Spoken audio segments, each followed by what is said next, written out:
Griffin poop. $25 hot dog, folks. Get a knife and fork to eat. Griffin poop. My goodness. Griffin. How much meat is in a $25 hot dog? Griffin, I mean, a few pounds, right? Poop, poop, poop. I wasn't talking about the hot dog. Griffin, Griffin, Oh, poop. goodness gracious.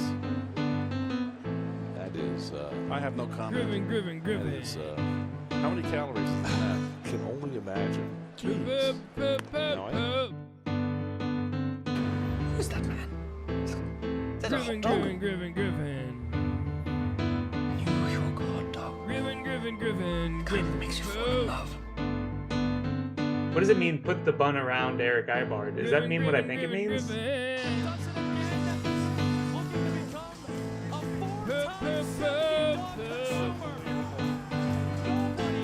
Just throw them. Griffin, Just for a Griffin, shot. Griffin. The fanatic's going to go over and take a look and see if he can fix it.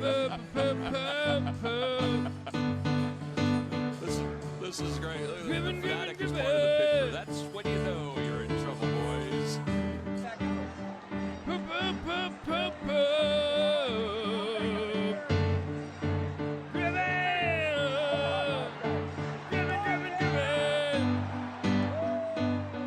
I found it.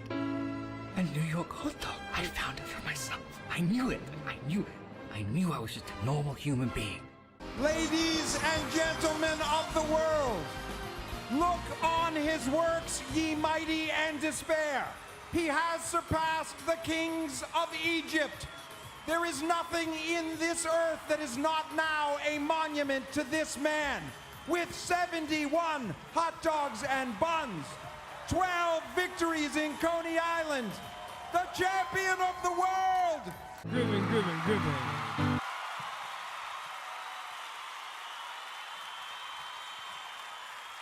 What is happening? Welcome back to the Bucher's Batch Boys podcast, guys. My name is Nick Bucher. I'm joined, as always, by my wonderful co-host, Jared Kyle Jordan, and guest co-host this week, Griffin, Griffin, Griffin. Griffin. Welcome, Griffin. Welcome, Kyle. Kyle, how you doing? Doing well. Excited to have my best buddy Griff on the pod. Hopefully, I'm not too moody Don't and slobber don't on scare him Griffin too away. much. Yeah. How are you doing, Griffin? Pretty good. I'm nervous. Big shoes to fill after these other big guests. So Griffin, hopefully let's I can immediately put you on the spot. Who is your favorite guest so far we've had on? Before you, of course. probably, I think it's Roman because he's my best friend. That's true. Is that just Yes. in hopes that he gives you another good grade or something? Yeah, pretty Yeah. much. In exchange Alright. for an A, I told him I'd hype him up. That's pretty reasonable. This was always the arrangement. There's the promise of like, hey, by the way, if we're ever on a podcast, but not at the same time, but just the same one, like Like make a sure to say something multi-part. good about me. And then I'll Like, give what you are an the A. chances? Yeah. And yeah, when it happened, I was like, there's no chance this will ever happen. And look at us now. Here we are. Very nice. All right, so we'll start out today. We have a fun show prepared for everybody. We're going to open, though, with an interesting story about Eric Ibar and Alberto Callaspo. So I'm just going to read. This is verbatim written down by Sam Miller of Baseball Prospectus. It's about 9 years old. I don't have any good clubhouse stories, partly because the Angels clubhouse is quite dull. They both play on the Angels this year. And because I'm not around the clubhouse more than a couple times per homestand. So I'm going to reprint the greatest clubhouse story ever from Matt McCarthy's book, Odd Man Out, about his year with the Angels short season team. An Angels employee briefly interrupted the revelry to bring us 5th leftover hot dogs from the concession stand, Weenie's Wednesday promotion, after a game. I took my hot dog over to the locker and began to undress after the game. That was when things got interesting. When I turned around, I saw the dark, naked bodies of 2 young Dominicans hovering around the hot dogs. Eric Ibar and Alberto Callaspo were inseparable and spoke very little English at the time. The most one of them had ever said to me was, "Why ya ya ya ya," after I'd pitched a scoreless inning the week before. Gradually, more of my teammates turned to watch as Ibar and Callaspo's naked bodies circled the food. We all knew they were up to something no good.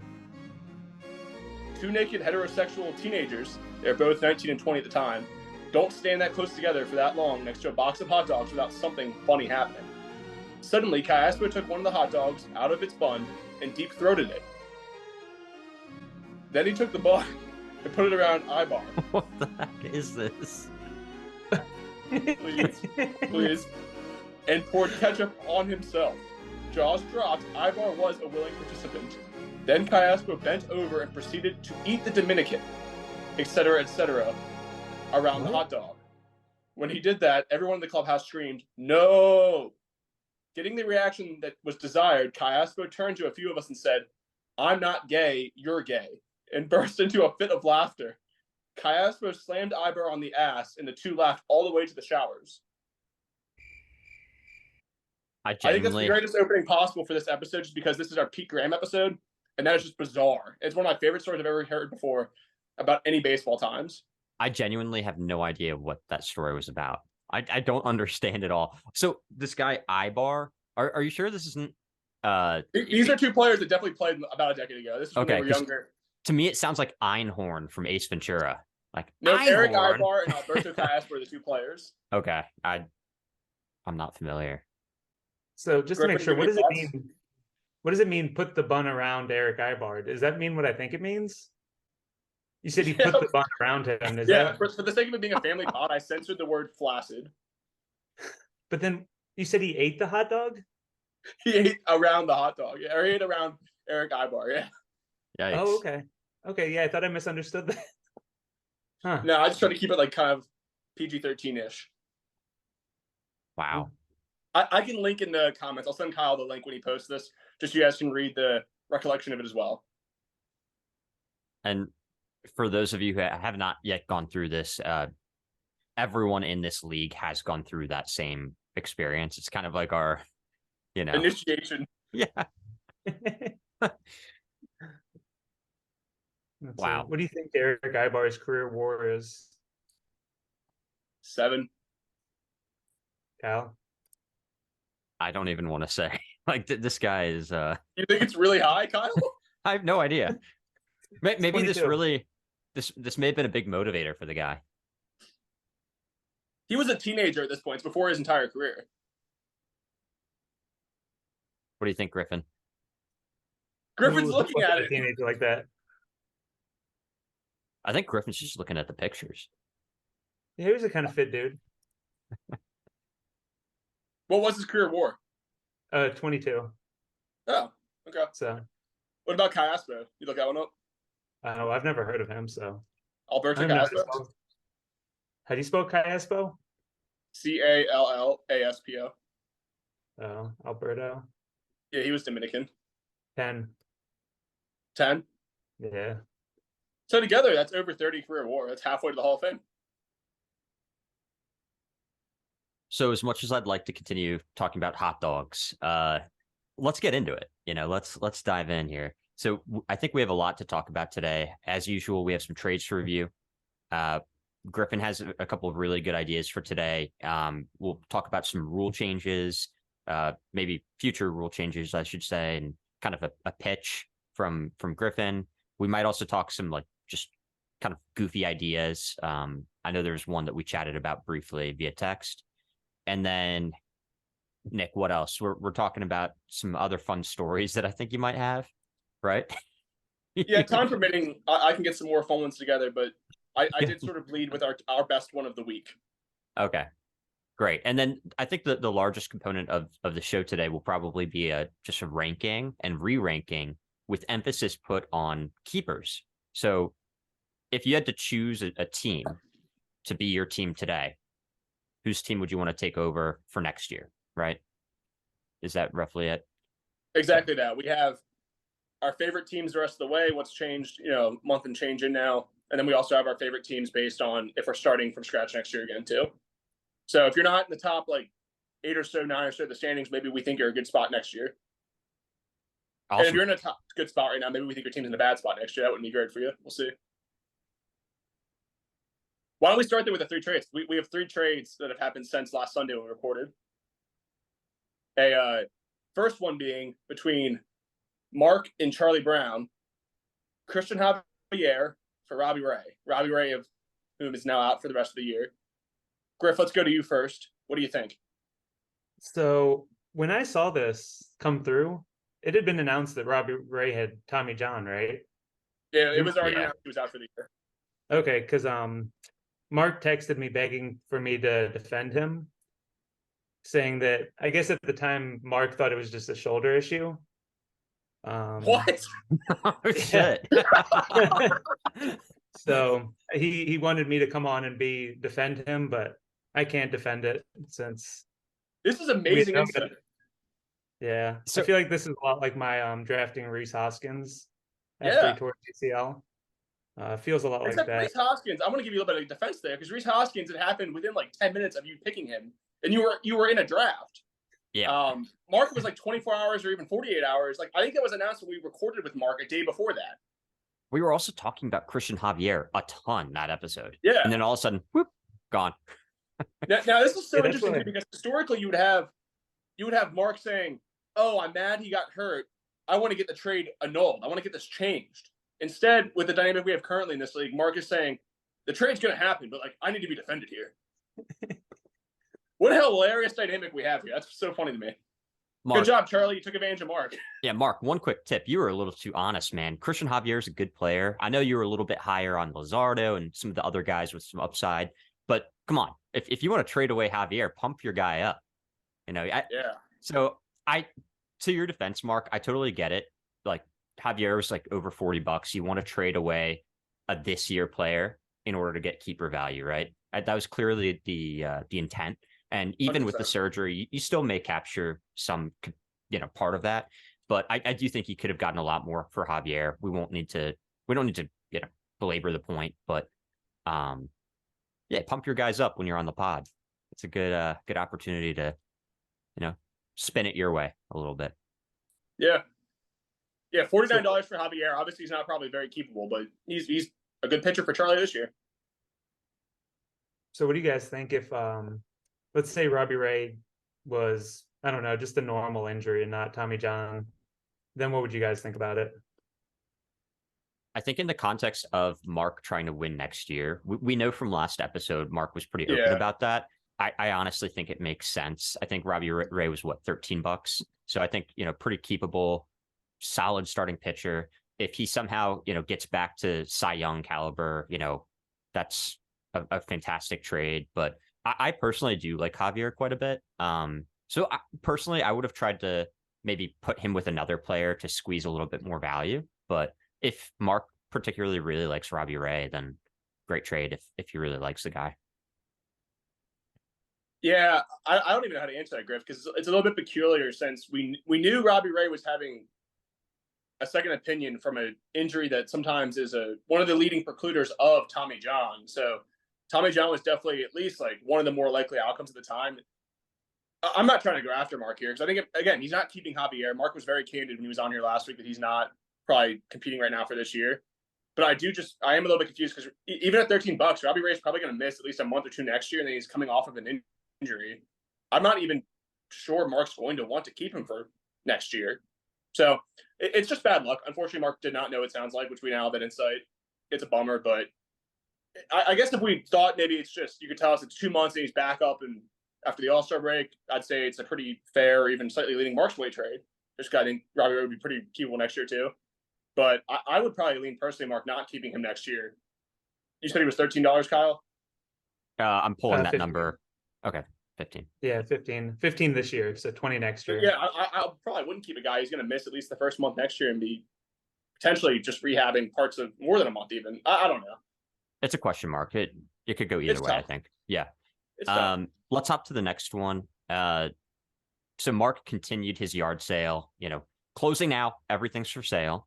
Yeah. And he sold his share of Rasmussen for Grayson Rodriguez. That's from Brendan, I think. It is. So what do you guys think about that one? Griff, you go first as our guest. All right. So I thought that was pretty fair. I think with Rasmussen, probably better this year. But with Rodriguez, you have the chance of a bona fide ace. Even if right now, what's Rodriguez? He's 9, I think. 5.5 ERA. Oh. So Yeah.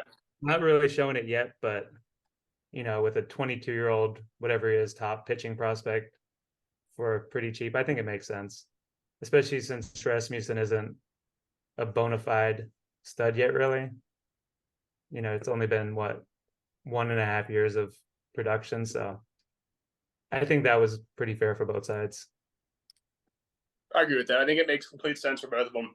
I think by McTaggart, I'm happy to say, the 80th range outcome for both these guys is Grayson's probably 10, 20% better. The 100th percentile outcome for both of them is that Grayson is like a Cy Young candidate forever.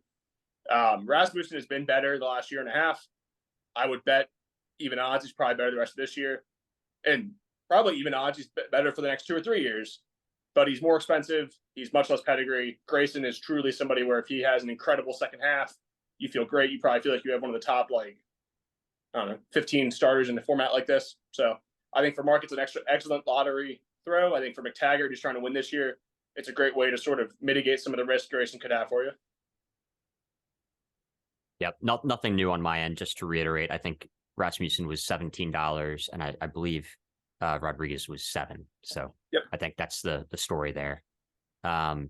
Cool. I think the last trade was involving me. Kind of a stupid trade. I was trading away a relief pitcher, Holderman and Kyle Wright. I just don't have any injury spots. I wanted to turn some semblance of value out of Kyle Wright.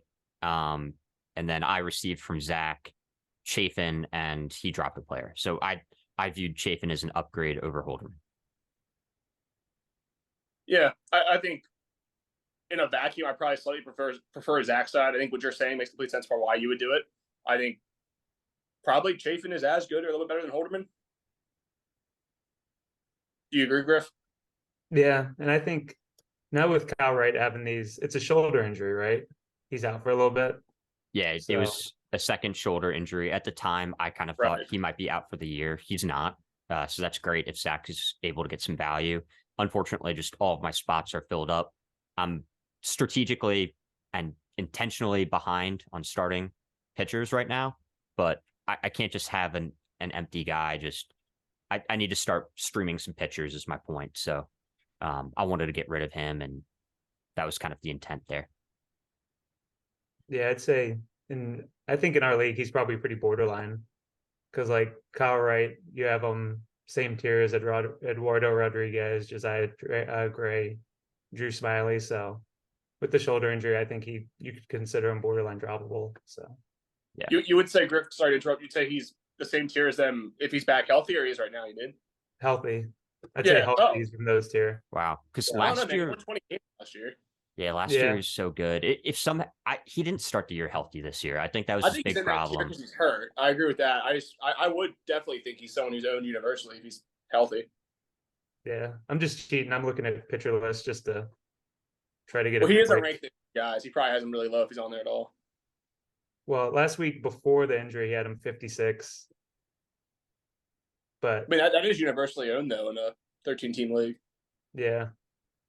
Nevertheless, if Zach somehow keeps Kyle Wright, let's say Wright gives him some value, and Kyle Wright gets somewhat closer to last year's value, he's a keeper at $6, and then $11 next year. So Zach might get some value out of here. It might be a dumb trade on my end. I just, in terms of roster construction, I had no space or flexibility, so I just wanted to turn something instead of just dropping the guy. So we'll see. I think we agree. It makes sense in a vacuum for you to at least try to slightly upgrade the reliever you have since you're getting a reliever back. I think Zach probably takes on the better value overall because he has a chance there. He has a lottery ticket, kind of like almost what we're talking about with Mark earlier today. I mean, even if Kyle Wright misses the whole year, if he's starting week 1 of next year, there's a chance you might want him. I don't know. He's not as accomplished as Robbie Wright, but he was really good last year, so you never know. And he has the pedigree, so we'll see. Cool. I think that's the last trade. That is. So any big call outs, guys, on any waiver pickups that you've noticed before we move on? Let's see. We last recorded on the 30th, right? Yeah. I think so. Yeah. Just making sure there's nothing I think is noteworthy. I know. Didn't Roman recently pick up Encarnacion Strand? I know I wanted to add him, and then I saw Roman has him, but I don't know No, how I guess long that's been. in that range was Bryce Miller to McTaggart. I thought that was a good one. Obviously, I was in on him, but McTaggart paid more than I was willing to pay.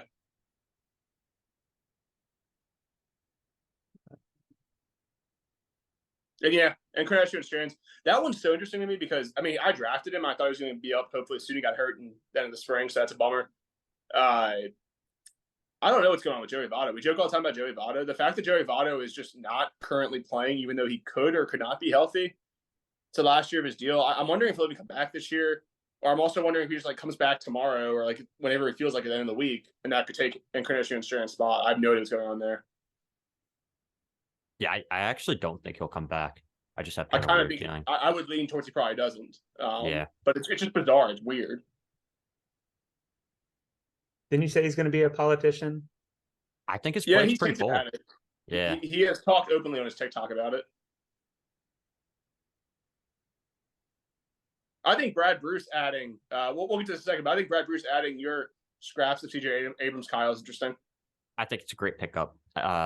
He's played pretty poorly, I think, so far. His exit velocity is pretty much as bad as it could be, but I think Abrams is still only 22 years old. So, I mean, he came up last year. We have this kind of idea that almost like a post type guy, but, as we all know, it's usually not linear with these young guys. Like it's usually just kind of coming out of nowhere. So Abrams, I think, has the speed to get it done. He's $11, so he could be a great guy for Brad, maybe a keeper down the line. Completely agree with that. It's not linear for the best prospects. It almost never is. I do have one call out. I realized. I think the best pickup of the last week was probably me picking up Logan Allen. So I think I win. Good one. Nice. Yeah. Nick You doesn't picked up like the it. wrong I was Logan kind of Allen. surprised he wasn't out though. You picked up the wrong Logan Allen. Oh, did I pick up the Rockies Logan Allen? Yeah. No, that is a good one. I like Logan Allen. That's a good one. It's so annoying just because their names are the same.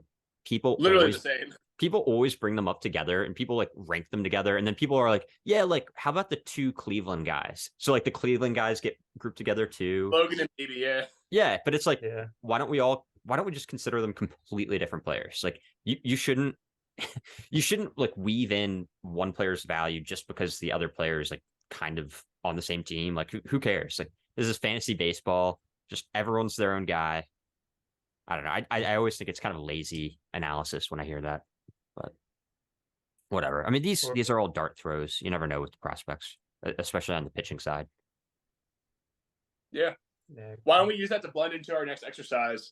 I think the more interesting part of our ranks going forward and for next year too, re-ranks, is probably talking about the way we would rank people's teams as far as what their keeper values and current roster value is going to next season. So why don't we just do a real quick breakdown of, I could read off the standings once as of today. I think that makes the most sense, just so everybody knows when we're recording this, what the standings look like. And then we can just quickly go through our ranks and say where we have discrepancies about for the rest of this year. Then we can go into this version of it, which is including next year.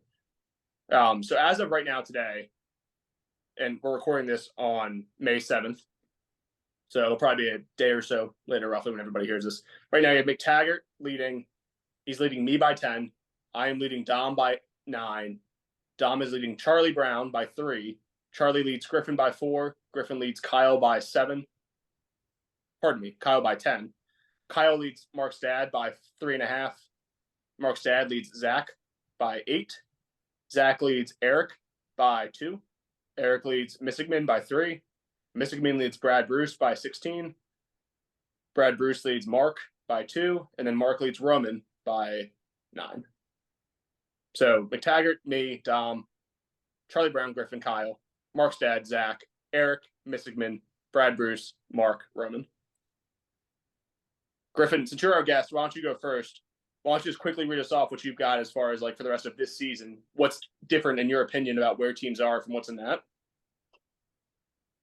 So I'd say it's probably pretty close. I'd say there's probably you and McTaggart in a tier by itself for the rest of the year. I'd say Dom, me, Charlie, Kyle, and then probably down to Mark's dad. All I would say have a decent chance at third. And then Zach, Eric, Misigman are probably all dark horses to finish in the money, and then Brad, Mark, and Roman, I just don't see for the rest of the season. Wow. Kyle, Yeah. what do you think? Mine are pretty damn similar. I think things have really kind of started to develop, in our league. So the current standings, I think, are pretty close. I think we have to shout out Dom as one of the great stories. Like I had him very low to start the year. I think many of his players are performing great. He's built a great roster of keepers, and we will touch on that later. But since we're speaking about strictly rest of season, since Dom is such a great story, and I do think he deserves to be where he is right now, I do want to just call out a couple things about his team that maybe he could just take a look at, because Dom, I don't know if you're aware, but like, I know last time you were on, you were talking about kind of next year, maybe being the year. And that might be the case, but I'm going to go out on a limb and say, look, Dom, I think, can finish in the money. I know he's got Jason Dominguez currently starting. So like, I don't know if there are trading opportunities, but maybe if I were Dom, I might try to move things around a little bit just so you get everyone on offense actually getting at bats. And then secondly, I know Dom is still pretty far ahead of the 200 pitch starting pitcher limit in terms of games started. So just watch out for that. It might be a good opportunity just to spin out some value, maybe upgrade some of your hitters by selling starting pitchers as well. So just an idea, but I think Griffin really hit it. I don't have much else to say. I think, Griffin right now is down at 5th place. As much hate as I've given Griffin the past couple weeks, I think Griffin will end up being a little bit higher than that. So Charlie Brown, my nemesis, he has had a couple good weeks. So we have seen him steadily rise the ranks. I agree with Griffin. Like, Charlie's definitely in the mix for getting his money back. He's got a solid team. Nick, what say you? Yep. I think Griffin, I don't know if Griffin's saying it because he's heard me say it before, but it's what I think too right now. For the rest of the year, you've got a top 2, and it might be a top 1 even. As much as I like my own team, I think McTaggart's pacing by a good bit, but I think after that, the tiers are about the same. My next tier is Griffin, Charlie, Markstad, and Dom are all in a tier. Then I have Kyle sort of in his own tier.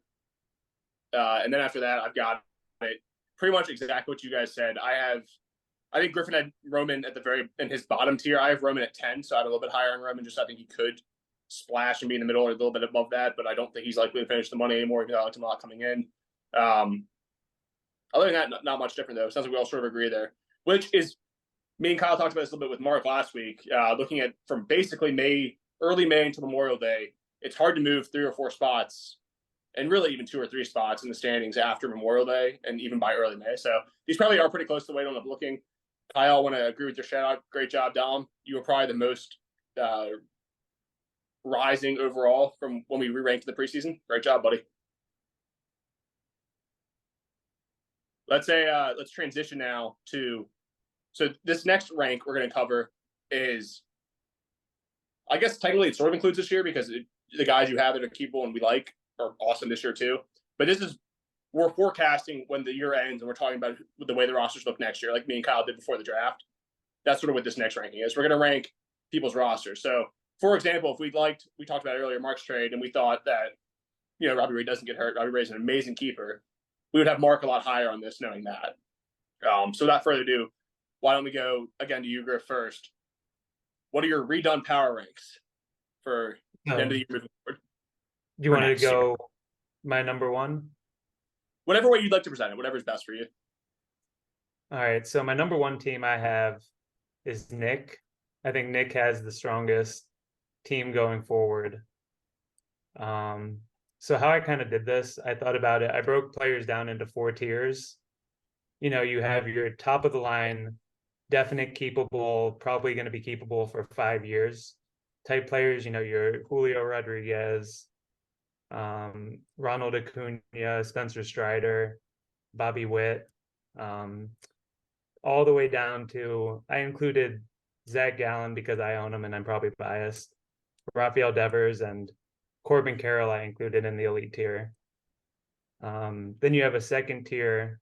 This includes guys like Nathaniel Lowe, an $11 Nathaniel Lowe, $14 Clayton Kershaw, $16 Wander Franco. And even though there's some variance there, like I think Wander Franco is probably at the high end all the way, and Yandy Diaz is maybe the end of that tier. And then I had the third tier. This is kind of guys like $9 Cody Bellinger. He may or may not be keepable. $6 Tristan McKenzie. $1 Graham Ashcraft. You know, guys who you definitely could see having some value going forward, but I wouldn't say it's 100% right now that they'd be kept. And then a fourth tier of guys like Brandon Pfaadt, Shane Baz, Jack Flaherty, guys who I could see it, but you kind of have to squint to things have to go right for them to have their value. So yeah, number one is Nick, because I have 5 tier 1 keepers for you, 6 tier 2 keepers, and then no tier 3 or 4 keepers. So I have no tier 3, no tier 3, no 4. no, do you have either good or nothing? It's a metaphor. The So, stars and scrubs approach, huh? Going harkening back to Roman. yeah. It's a good formula. Yeah, because you have Vlad, Pete Alonso, Acuna, McClanahan, and Strider, I would say are all tier 1. You know, those are the elite of the elite. Would be very tough to get. Tier 2, I said you had Teoscar Hernandez for $13, Cedric Mullins for $11, $6 Rowdy Tellez, $16 Starling Marte, $26 Shane Bieber, and $9 Joe Ryan. And those were pretty much the only guys I said were in there. So You said you have that as a tier. By the way, you have me in my own tier. no, I think you and my 1, 2, and 3, I think are all in a similar tier. Okay, let's do that then. And we can go to, I guess, me and Kyle's tier 1. Okay. So I have myself in tier 2. And I have Brendan also in tier 1. So you, me, Brendan, I would say is how I would order it. And you like Brendan third there? Yeah, Brendan third.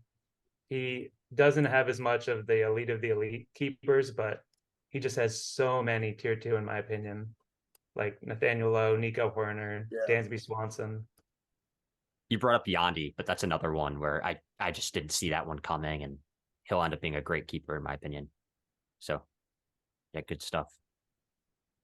Kyle, what about you? Do you in your tier 1, is it different? Is it similar? Yeah, so my tier, it looks like I'm just sucking up to you guys because you are both in my tier 1, and that's kind of its own tier in my opinion. Just to be, I guess, I don't know, devil's advocate against Griffin. So I'll put Griffin 1. Yeah, what? Of course you will. Of course you fucking will. Okay. Griffin's team is so good. Here's why. Griffin has all the good players. All right. So Nick has Acuna Jr., in my opinion, the second best player in all of baseball right now for fantasy baseball. The only problem is Griffin has Ohtani, in my opinion, the best player in baseball. I'll be dead honest. Like for me, that's like the tiebreaker. So like they're both not cheap, but they're their own tier of players. So even if they're $40, even if they're $50, honestly, the fact that you have the ability to keep them, it just gives you this huge advantage. So, you know, kudos, you know, to getting those guys, keeping those guys. I don't really think there's much that anyone could ever offer that would force you to trade those guys, unless maybe the other one was involved in the trade. Then, you know, I would consider it. But point being, I'll throw Griff at number 1, Nick at number 2. I won't go into Nick too much. Like you named all of the top guys.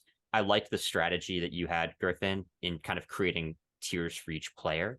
You know, for your own team, I think Austin Riley, who I think came from Nick's team maybe originally, or no, you didn't draft him. Anyway, I traded for him earlier this year. He moved around a little bit this year, but you know, Austin Riley, Jazz, Kyle Tucker, you know, your Tucker trade, Griff, like I don't exactly remember who was involved. I think Soto may have been involved, which I think looks a little bit better now. But yeah, given... so it was J Ram Soto, James Outman, Jeremy Pena. I think that was it for Logan Gilbert, Kyle Tucker, and I'm pretty sure that was it. Yeah, that sounds right. I think that's like the big. With Soto and Ramirez not being keepable, the other ones all probably are keepable for at least a year. Yeah.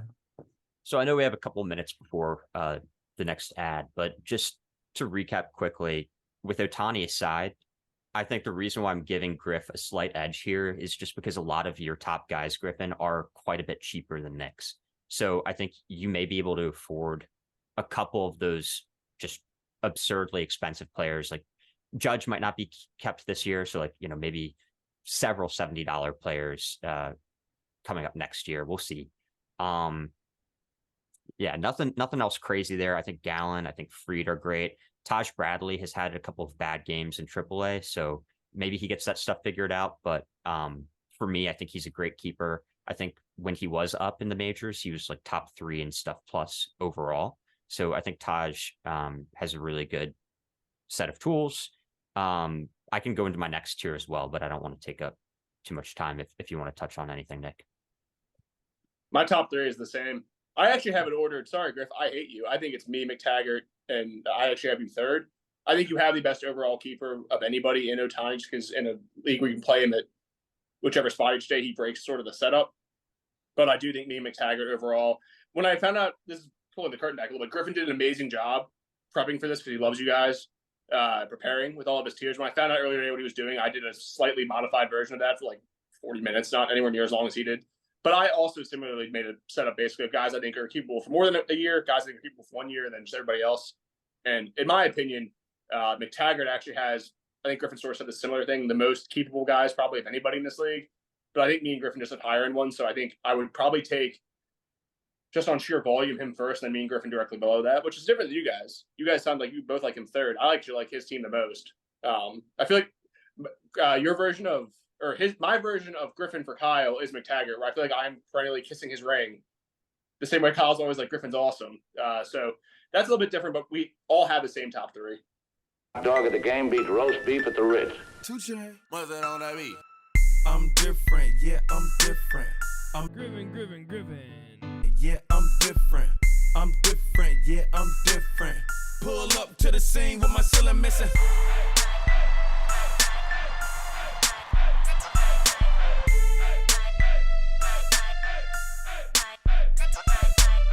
I'm different, yeah, I'm different. I'll signal so I know where to edit. Okay. So cool. We're back. Hope you enjoyed that brand new ad. We have a lot of fun ones. So I was kind of interrupted there, but bringing up an interesting point. I think we have a couple of discrepancies in where we have some key players in our league. Brendan, I think, is a big one. I think all 3 of us agree that Brendan might have the roster that is fullest of keepable players. So he has more keepable players maybe than any other roster.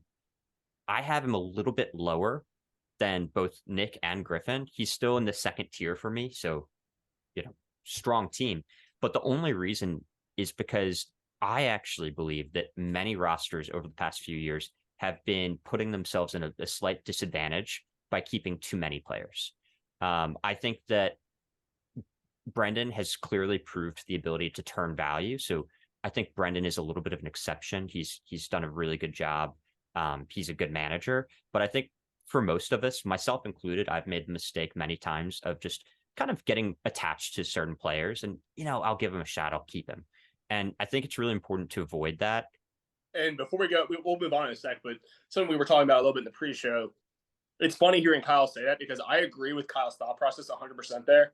But I actually, when I was doing my own exercise here, tiered a little bit differently because I feel like the last couple of years, especially as the league has gotten really sharp, in my opinion, we've seen a lot of people. We've already sort of seen, like we talked about Mark, not even sure about a Robbie Ray earlier this week, traded very serviceable like SP2, SP3 at worst, but probably SP2, who's not keepable, but to get that return for the maybe keepable Robbie Ray. I feel like once we get to July, as more and more teams decide they're rebuilding, it's going to become the case for McTaggart, in my opinion. We'll see if he actually does this or not, but he'll have the ability to flex some of these tier 3, to use Griffin's chart-based system, like tier 3 or tier 4, even maybe keepable for like a year type players. He can turn some of them into something else. And I also just trust him a lot because I've seen him do the last couple of years here now, to turn some of them into like maybe even up a tier guys by getting rid of quantity of them for quality. So I think no matter how you sort of feel about it, whether you want to have, like Kyle's describing, I think in a vacuum you prefer to have some star keepers and then no one else. I think while you're in season, I'd rather be Brennan because I have the flexibility to move. If I think I have like 12 guys who are all sort of capable or capable for like a year, I can move a couple of them to get really good this year and probably move like 3 of them to get a guy who's a great keeper. So we'll see. It's going to be an interesting exercise. We'll see at the end of the year, Kyle. We should come back to this and check to see if we think Brennan's in a better spot now then, better spot at the end of the year than he is right now, or vice versa. Because I feel like he will be one or the other. Well said. Yeah, I have a lot of faith in Brendan to be able to turn some of those lower level, really high quality keepers, but not, first round, second round picks into some value for next year. So I completely agree with your point there. I was trying to judge the rosters kind of in a vacuum, but I think Brendan will do a really good job with that. Do you guys want to talk about kind of the next level down of rosters? Before we start, why don't we just quickly go over, because I'm curious for the two of you, how big is your next tier? I know Kyle mentioned that Brendan's in his second tier. So Kyle, how big is your tier 2? If tier 1 was me and Griffin. 4 players. I have Griffin and Nick in their own tier, and then I have 4 league members in the next one. Okay, I have 3 in my next one. I had 3 in my first one, so I have a top 6 too. Griffin, what about you? So I think I've decided actually my next tier only has 1 team in it. Oh, I love this. You go first. All right. So my tier 2, my number 4 team is Dom. I feel like there's a good amount of high-end tier 2 keepers. I'd say he doesn't have a tier 1 top of the line, but I think he has 6 tier 2 keepers, and I think they're all young, and I think they all have upside. So Adley, Ryan Mountcastle, Wander Franco, Ozzy Albies, Luis Robert, and Dylan Cease, I think are all pretty high-end tier 2 keepers who kind of put him above the next tier, in my opinion. Got it. You think he's in his own tier. Kyle, I'll go last because I'm sort of divvying you guys out right now. Is Dom in your second tier? Yep. So I also, because we're referring to multiple things as tiers, I'll change it up. So I'll refer to the players, the fantasy, the baseball players themselves, like Wander Franco. He's, in my opinion, a tier 1 player. I'll make this statement. I think he's jumped up. So I'll split the difference there with you, Griffin, but I'll refer now the rankings of the league participants as tranches. So in my second tranche, I've got what does it mean? Why? So in the second tranche, leading the way, my third favorite keeper roster and leading the way in the second tranche is Dom.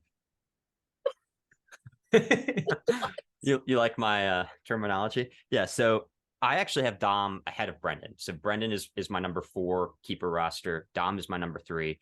I like both of his Orioles. So Adley and Mountcastle, I think, are phenomenal values. I think that Wander Franco is actually a tier 1 player. I think he's made the jump. I'm disappointed with how low I was, going into the season. We all knew the talent, we all knew the pedigree, but I do think he's finally arrived. I will kind of echo my point from earlier on in the season. Shortstop, it is deep in that there are many usable players, but I think there's a huge premium to the first few guys. And so I think it's important to have that value on your roster. So kudos to Dom there. I would just encourage Dom, because he has such a large roster of young guys, to pick the right keepers and maybe be conservative, harkening back to the point before. I've done this myself, but I think just keeping too many players, that really can be a detriment when you have this top end value with, Mountcastle, Adley, and then you have Franco. So there are a lot of guys that just looking at his roster right now, I could see going either way, but truly a coin toss. And we kind of have to see how the rest of the year goes. But interesting that you have Dom so high as well, Griffin. In the rest of tranche 2, I have Dom, Brendan, myself, and then Roman. Okay. Griffin, or Kyle and Roman in your tier. Actually, sorry, I'll go ahead. I guess Griffin said he only had 1 guy in tier 2. You think Dom's ahead of the other one?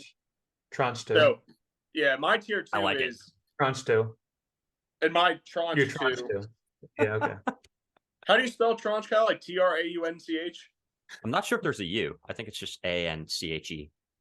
Of course. Okay. And whatever the fuck that is, tier 2 or Tranche 2. I have a I'm tranching over here. Tranching heavy over here. I've got similar guys. Although it sounds like I'm the high man on Zach. I've got Kyle, Dom, and then Zach is my 6th. So I actually have Kyle's keepers as my 4th favorite. His setup as my, and when I say keepers, I mean setup. I want to make sure we're referring to it that way too, because I'm basing this same way I was with McTaggart on his ability to make moves between now and the end of the season to be in a great spot for next year. Same with Kyle. I think his setup is good to be ready for next year. Similarly, I think Dom is 5. So that's wild to me when I was doing this. By the way, great job. I want to again, Dom, that when the year started, I don't think either me or Kyle had you in the top like 8 or 9 teams. And now we not only both have you in finishing in the money this year, we think are close to it. We also have you as a universal, all 3 of us right now, top 5 team. I'm the low man having you at 5. So way to go, buddy. And then I have Zach in this tier with Kyle and Dom also as number 6. So I guess we talk a little bit about Zach's team, since it sounds like I'm the only one of us with Zach in this tier. I think the Bobby Witt for Bucher trade we talked about a week ago now, I think is great in a vacuum for Zach, because I think the more I've looked into Bucher, he might be the better real life player, but I don't know, man. He's never stolen more than 25 bases. I think Bobby Witt's the better stolen base threat, and a year from now or 2 years from now, I think Bobby Witt's probably the better power threat, and maybe eventually the better overall hitter threat. If he's not the better overall hitter threat, I think he's the better power and counting or a speed threat. I imagine Bichette probably always wins the counting stats, but my point in saying any of that is that I don't necessarily think they're even. I think because Witt's cheaper, I love that for Zach. The more I've thought about it since last week, I think that is one of the best keepers possible. And then I think Zach's also got, again, with O'Neal Cruz, assuming he comes back and isn't terrible when he comes back. Will Smith has many years that I think are keepable. Josh Young has been incredible, 8 home runs already in the short part of the season. Texas has been a powerhouse. Harrison Bader came back and only played like a week of games, and he already looks like for close to the minimum, he's a keepable guy. He's got a handful of pitchers who are all sort of what we talked about earlier, tier 3, tier 4 keepers. I think Zach's in a really good spot moving into next year above everybody we haven't talked about yet for the most part. And I think Zach has shown, based on who he kept going into this year, sort of like Kyle was saying about making smart decisions. I think Zach is definitely on the sharp side of keeping the right guys who aren't, or pardon me, getting rid of the guys who aren't for sure part of his future. And I think he's in a spot where going into next season will be powerhouse. Yeah, Nick, well said. I have some revisions as well with the Bobby Witt, Bo Bichette thing. I mean, I think we were just flat out wrong with a couple of our We points. both thought Bichette stole more than he does. Yeah, we did. And also just taking a look at his savant, like he's gotten slower every single year. You should treat that 25 stolen base year as an outlier, in my opinion, and let me give you something even more, Kyle. Sorry to interrupt you, but because we're talking about, we're sort of going back on that. Yeah. I mentioned last week, maybe he's had a bunch of times where he's on base and no one's in front of him. I looked into that. It's not the case. Wow. He has had a lot of opportunities where he has a base that's open in front of him, either first, second, or second to third. He has had slightly above average for the major league average, the amount of times he's been on base with the base open, and he has not been stealing. So doesn't mean he won't steal. He'll steal bases, but I don't think he's actually an amazing stolen base threat either. And if Kyle's right, he's gotten slower too. Bobby Witt, who's cheaper, is definitely the move there. Agreed. Yeah, that trade looks a lot better to me now that I looked into it a little bit. So I totally agree with you there. And speaking of things that we're wrong about, so, as a Tranche 2 fantasy member in our league, I did throw Roman in there. We haven't talked too much about his team, but the Jordan Walker trade to me looking really good for the future. I think I was wrong about Vinny P. So I think he's having a great year. Our little prop bet at the beginning of the season, baby. I was saying under 23 home runs. Not so confident in that anymore. So I think he already has 6 on the year. He's hitting for average as well. So looks like a great player to have moving forward. So we'll see if that trend continues. But so far, all signs are pointing to the fact that it will.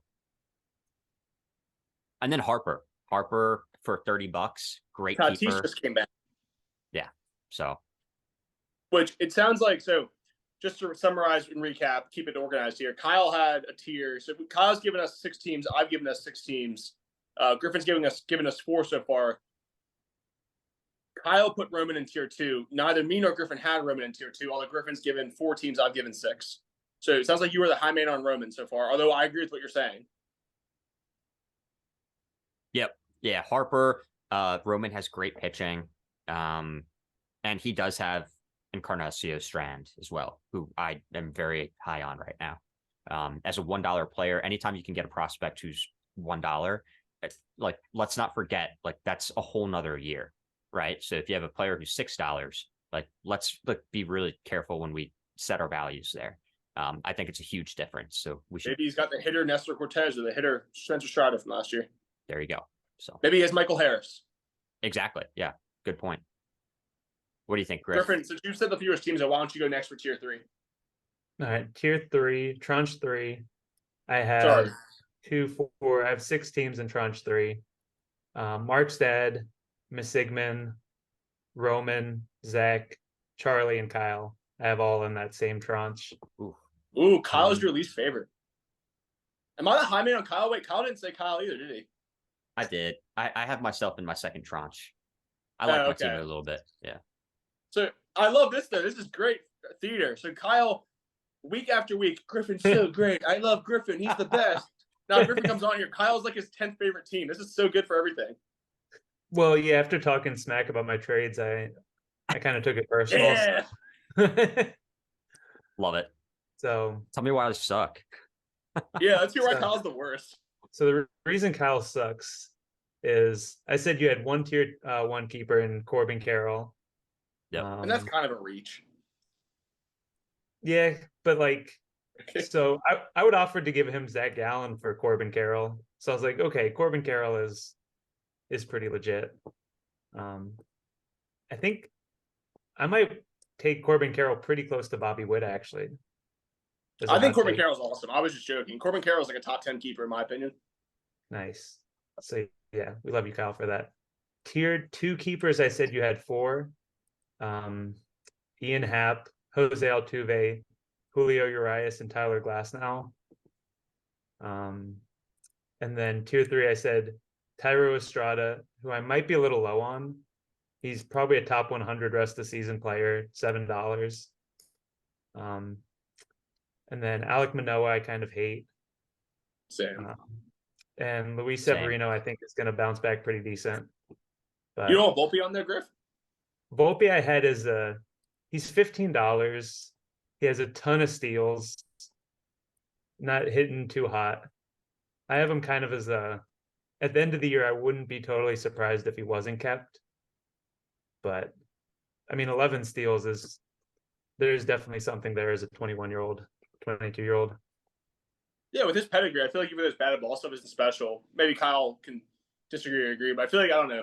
Volpe to me feels like probably in the way you're tiering it up, like a tier 2 or tier 3 borderline guy, where I would be shocked if Kyle didn't keep him. If he's not even hitting to his peak yet and he's still stealing, that's pretty valuable, right? If he steals 35, 40 bags and has 15 home runs, he's like baby Mondesi. I think if he was a $1 or $6 player, I'd probably put him tier 3.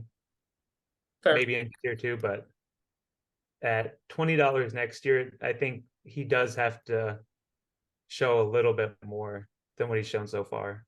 Maybe just cut him, Kyle. I think that's a fair point. My hope is kind of that one of Miguel Vargas or were we talking about Volpe emerges. Mm-hmm. And hey, if both do, I'll probably try to trade one of them. Kind of to Griffin's point, like they're both a little bit more expensive for like true sophomore players. Kind of like question marks is the point. Yeah, sorry. I didn't mean to interrupt. Oh no, I'm pretty much done. One thing I'm looking at now is maybe I am too low on Tyro Estrada. He kind of feels like a Max Muncy type of, guy who breaks out, kind of does it.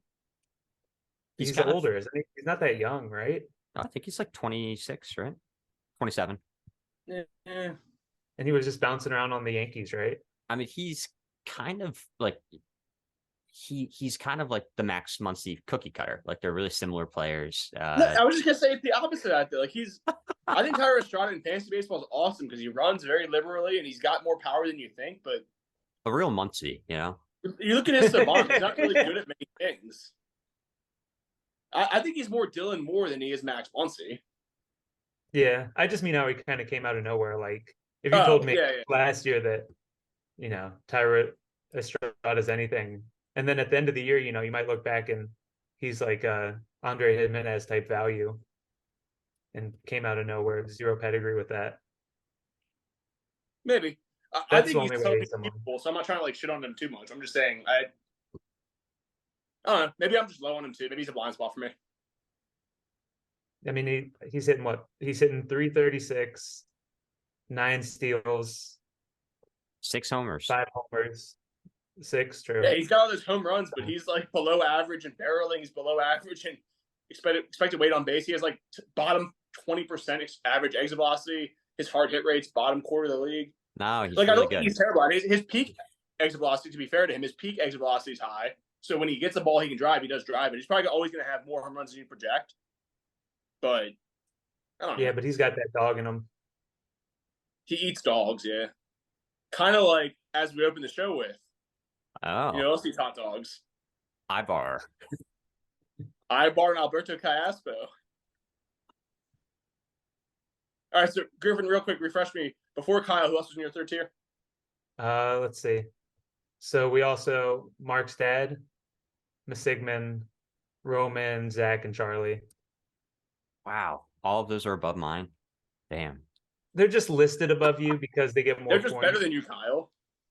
But they're all in the same tranche, so. Tranche 3. You're all in the same part of the human centipede, just you're at the back of it. I guess I'd prefer to be up top if we're going human centipede. Sorry, couldn't put you in the back. Good luck. Wow. All right. Who was directly in front of him? Mark's dad? Directly in front, I have Charlie. Oh, even better. Wow, really? So that's so funny. So it's not just because he's my nemesis. This is such a fun exercise to compare rest of season versus setup for the future. Charlie Brown is my biggest mover, pun intended, with human centipede. We've got some big movement coming in. But he is my biggest mover in terms of rest of season. I expect him to be very close to in the money. You know, there's a good mix of competitive roster. So he probably will. Sadly, he'll probably kick me out, and I'm right behind him. I'm riding the caboose right behind Charlie Brown. You're right behind him there too. But so we'll see what happens. But make that the open. Yeah, man.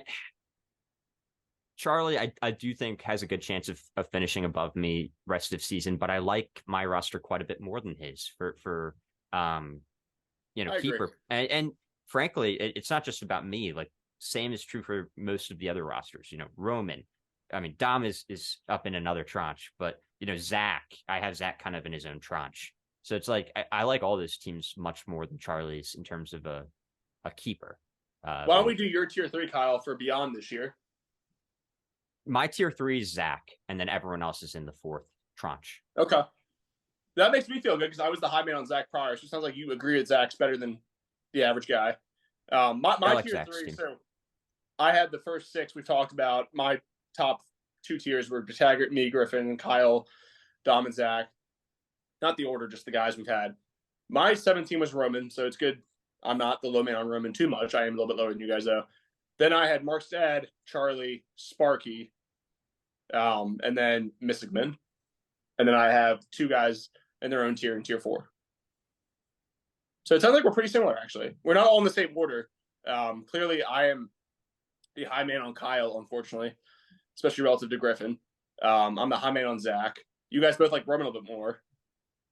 And we all sort of agree Charlie's a little bit better set for this year than he is in the future. Yeah, he's my biggest mover. 100%. Why don't you go, Kyle? Because you have the most teams left. Who is your tier 4? You said they're all in the same order, but who is your favorite of the tier 4s? Okay, yeah, good point. I don't have a whole lot to call out in my 4th tranche, but I'll call out Brad's team because, looking through Brad's team, I don't see a lot of players who I deem to be, elite keepers or actually, I'm saying this poorly. I do have a couple of players who are elite keepers. I don't have a lot of the others. So if we want to go to Griffin's tiering system, I don't have a lot of tier 3. I don't think I have any tier 4 players. But I actually now view Kalanick as potentially Yeah. a tier 1 player. I think he's Brad legit. is the Mariners. And exactly. He's paired him with Julio Rodriguez. So these are two guys who Brad should keep for many years. And I really want to kind of reemphasize the starting point that I was trying to make early in the show, and I think I did it poorly. Like, there's a good chance Brad, if he plays his cards right, could actually have the best keeper roster. It's a stretch to say competing with Griffin and Nick, but seriously, like, the value that he has on Rodriguez and the value that he has in Kalanick, assuming that Kalanick continues his rise to stardom, which I think he will, it affords Brad a lot of opportunities in the next draft. I would just urge him not to keep too many players. I don't want to spill my hands too much, but a guy like Hayes at third base, I think a lot of his expected stats are quite a bit better than his actual performance. So at $17, he's expensive, but he's one to keep an eye on. He could be a potential keeper. I'm also a little higher than most guys on Trevor Rogers, so let's keep an eye out for how he returns after his bicep injury. Guys like Castillo, not a keeper this year. He's having a great year. Brad, maybe look to sell him. But he's a Mariner. Good point. If you have a Mariner, Brad will just make him good. So Brad, change the strategy. Just acquire every Mariner. Yeah. Why didn't I think of that? Sorry, go ahead. No, that's pretty much it. Like, he's also got Detmers and Lodolo. Two players currently at $6. If they were both at $1, that would be quite a bit different. I think just back to Griffin's original point and being really careful about some of those lower tier players, you want to make sure you get them cheap enough to make it worth your while. I would probably lean, despite the fact that I like both of them, I would probably keep the one I like better. Just be conservative. With pitchers, you can get a lot of guys on the waiver wire, maybe guys that you didn't even hear about before the draft, guys who just emerge. Ashcraft is one. He was a little bit of a blind spot for me this year. Looks like he's turning out some good value. So that would be my advice. I just think the point I'm trying to share here is that you can be in tranche 4, but you could still have a really good team next year. In fact, maybe one of the best. Griffin, what do you think? I think the only thing we might disagree on is I had Kalanick as like low second tier. Because would you rather have him or Andres Jimenez for next year? I'd rather have Because Kalanick. Really? Yeah, for sure. I'm more with you, Griffin. I think Kalanick's definitely capable, but I don't know about Andres Jimenez specifically. I don't know if I'd say it's the same. We've just seen Kalanick fail more than we've seen him succeed yet. Now, if Kalanick smashes all year, I could be wrong, but he looks good. I mean, he probably has higher upside. Like between He's him got more and pedigree. Yeah, between him and Jimenez, I wouldn't be surprised if Kalanick, was a second round value someday. But I think there's a higher chance that this is just a hot blip versus Jimenez is probably top 75 and going to be that way for the next couple years. Yeah, fair point. But Brad doesn't have to choose. Luckily. Just Sure. hopefully Jimenez gets traded to the Mariners, and then Then Brad like will have to choose what to give up to get him. then he's like a top 50 player if he's with the Mariners. The Seattle Mariners, more like the Seattle Brad. They should trade Castillo to Cleveland. For I guess- Jimenez. Yeah. Who says no? I guess he likes former Mets prospects, right? Yeah, that's kind of Brad's niche. Yeah, classic. Griffin, what was your tier 4? My tranche Tranche 4 4 part. is Brad, Mark, and Eric, or in my last tranche. Do you have anything different or not really than what Kyle said? Wait, what? Do you have anything different? It sounds like you have a similar rankings there, but do you have anything different to add as far as like costs or players or? Not really. Do you want to talk about Mark's team? Or Mystic or Sparky? have we talked about Miss Sigmund? No. I feel like we missed some He was at the end of my last tier. We can. Why don't we spend a second on his team? He also, sneak preview for everybody who listens to the pod, he might be our next guest. He wants to get on the podcast. Love it. So Mystic Man He's has like an interesting 45 one. and crazy about this league. For me, Chapman and Reynolds are great keepers, but they're pretty pricey. So I mean, Chapman- Bichette's a great keeper. All we talked about Bichette's like top 5 in expected batting average. He's not bad. I would rather have Witt, but he's good. Nah, Bichette sucks now. Now that we've looked at his true. Savant page, And we he's know he slow. doesn't. Do you guys think not Mookie, pardon me, Randy Arozarena is keepable at 44 with what he's done so far? He is, but I think only if you think he can win like that year. You know, Don't be political. I think there's a lot of upside for him. Like out of everyone who's, in that range, I feel like there's a lot of upside. Like I wouldn't be surprised if he's a first rounder going into next year. Yeah, I was just kind of mucking around. I think Mystic Man's going to probably have to keep either Garrett Cole or him. And I think he'll probably keep Cole because he's a Yankees fan. And they're similar values, but they're like back in the first round, early second round, probably at the end of next year. Or start of next year, pardon me. I was just curious what you guys thought. yeah. If I were Mystic Man, go ahead. I feel like I would if you keep Bo, Garrett Cole, Arozarena, and Reynolds, you pretty much get a first, second, and third round pick. Sorry? Bichette and Chapman, right? Yeah, and then, Chapman, you have a 5th rounder, give or take, 4th, 5th rounder. So I think keeping all those guys, you'd still set yourself up pretty nice. Yeah, that's a fair point. Also, Logan O'Hoppe, I don't think is going to – I don't like keeping catchers. I mean, I know I kept Alejandro Kirk last year, but O'Hoppe looked really good before he got hurt. So if O'Hoppe comes back, he might be a cheap, close to free catcher. I don't think Jonathan India is necessarily unkeepable either. I liked India a lot. I actually had him tier 2. I had him right there with. Oh, okay, yeah. I was gonna say I would probably keep Chapman. India. So it sounds like we agree on that. You hate India, Kyle? What do you think? I mean, I just think the 7 steals are awesome. And he's hitting for a pretty good average. I think I don't know. I think you're making interesting points with who he should keep. Like I know Mystic Man is a Yankees fan from what you said, so let's just also like I don't blame him. Like it's fun to have some guys that you're emotionally connected to. So like keep Cole. And then I think Griffin brought up a good point. There are probably ways that you could keep both. Personally, what I would try to do is sell Randy Arozarena.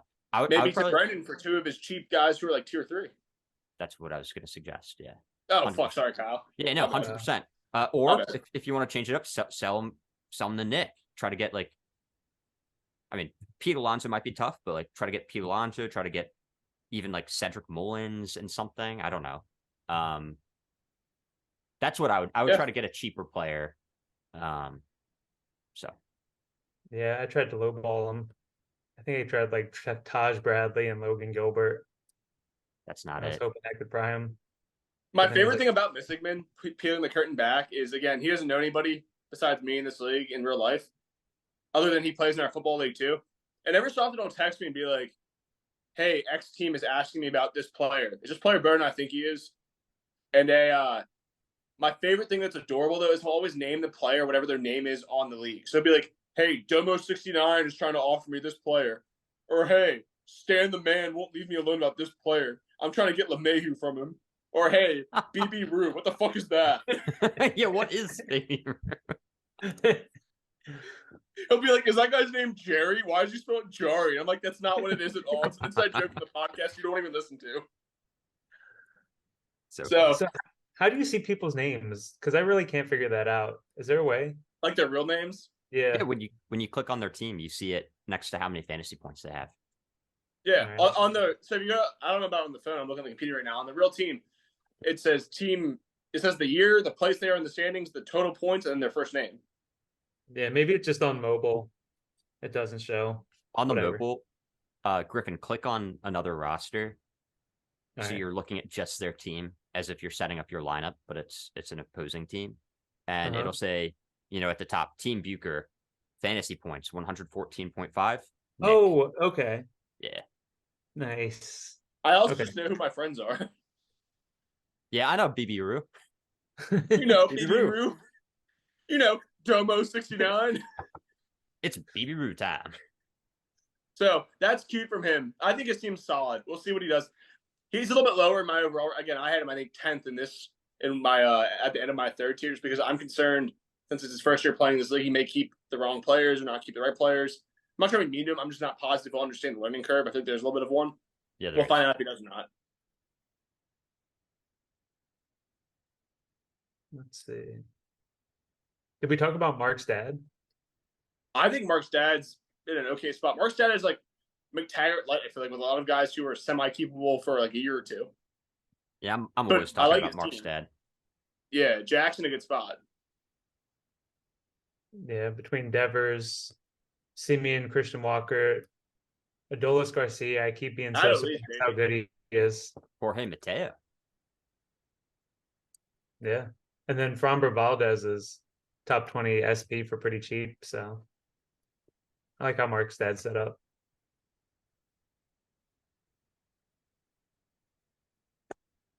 I know I said it last time, but Patrick Wisdom is now tied for the lead in the majors in home runs. I think Patrick Wisdom at a buck is going to be keepable.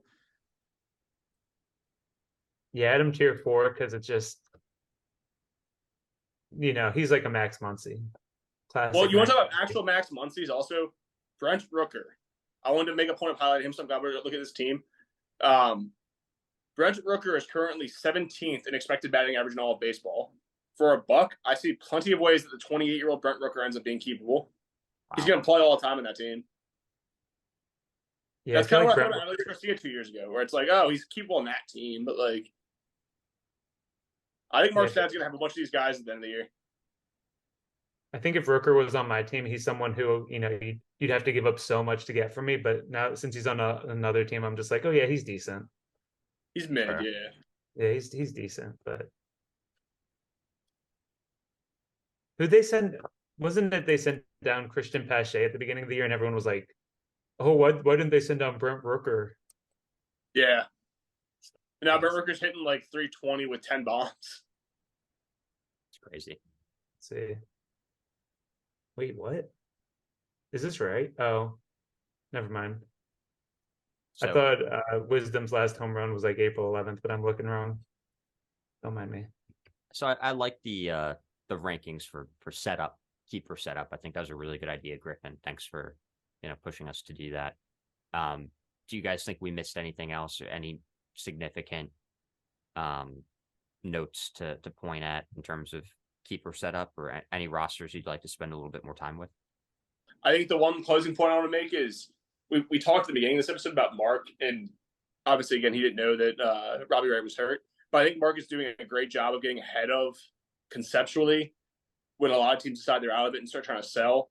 Because right now, we think it's a silly trade, but like at the end of July, if Mark is in the position he's in right now, he's not in the money, that would be a fine trade just because there's a chance Robbie Ray is keepable. You're right. And I feel like based on last year specifically, but even 2 years ago a little bit when I look back at it, I feel like by like mid-June, most teams have decided if they're in it or not, and probably even before they just weren't making moves. So a month from now, probably we're going to be like, oh, well, if this guy's even pseudo-keepable for next year, he's worth trading almost anything this year for, even if it is like a player who's like elite almost, but just not keepable. So it'll change a lot in the next month.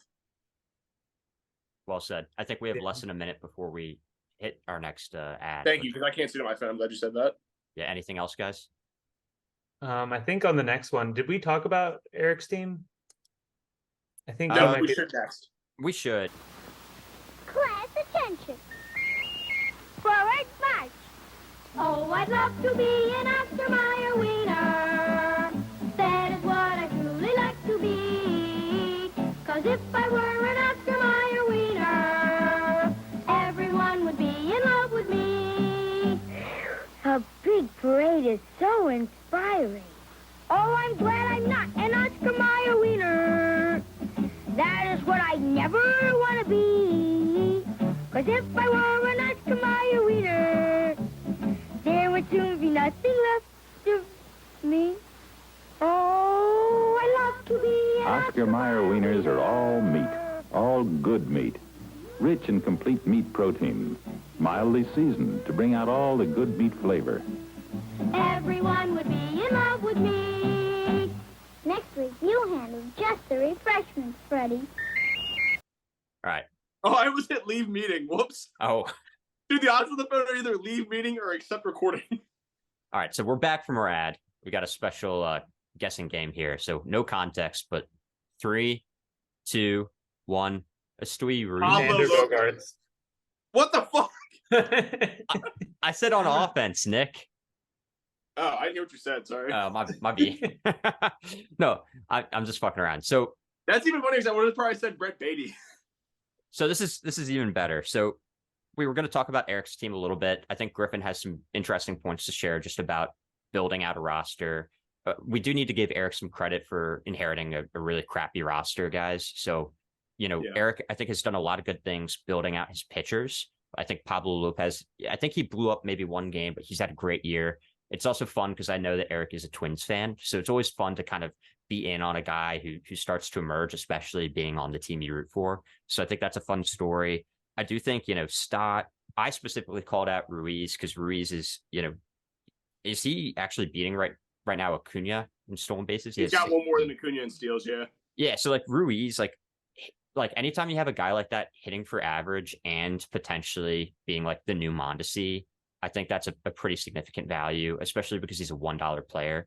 So we did a fun little game there where we were calling out our favorite Eric offensive keeper. So mine was Ruiz, just in terms of kind of hitting multiple categories for you. Stolen bases being the obvious one, but if he continues to develop as a hitter, like I think that's really valuable. Mine was Pablo Lopez. Yeah. Well, also Pablo Lopez being another player who has begun the motions with the Twins to potentially pitch hit, just some hitting, pinch hitting. So like Lopez, really? He's a power guy. He's a Mad Bum mill a little bit there before Mad Bum was like kind of washed. Yeah. I'm surprised, Kyle, though. I agree with you that he'll be useful. I think Brett Beatty, he's a guy I had last year at one point. I watch him pretty close. I love Brett Beatty. Yeah, I'm not joking. I think Brett Beatty's awesome. Yeah, I know he hits the ball crazy hard, but wasn't the issue that he hits the ball on the ground a lot? Has he been elevating more? So right now he's hitting the ball about the same in the air, but the thing is he's hitting lefties fine and he's playing most every day, which I thought would be the issue. So I don't doubt he can change that. We've talked a bunch of times in different podcasts and a little bit in this one already about prospect growth not being linear. So, I mean, that was Vlad Jr.'s thing for a long time is he can't hit the ball in the air and then just start doing it. I feel like it's not going to shock me at all if Brett Beatty has a 30 home run season. And if he gets to play every day, he'll have a chance to do it. I mean, what was Vlad's best season before the 48 homers? Wasn't it like 10 or 12 home runs? Well, he only had one full year before that, but he hit the ball on the ground too much. Yeah. And he wasn't very special. He hit like 280 or something with like not many home runs. Yeah. But Beatty's, my point with him is he's holding his own against lefties. Yeah, 94th percentile exit velocity, 305 XPA. Yeah.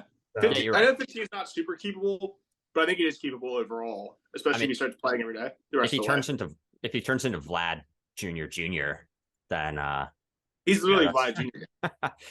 If he turns into Vlad the Third, that's looking pretty good. Eric, if these guys don't like him, I'll trade you for him, is what I'm trying to tell you. Yeah.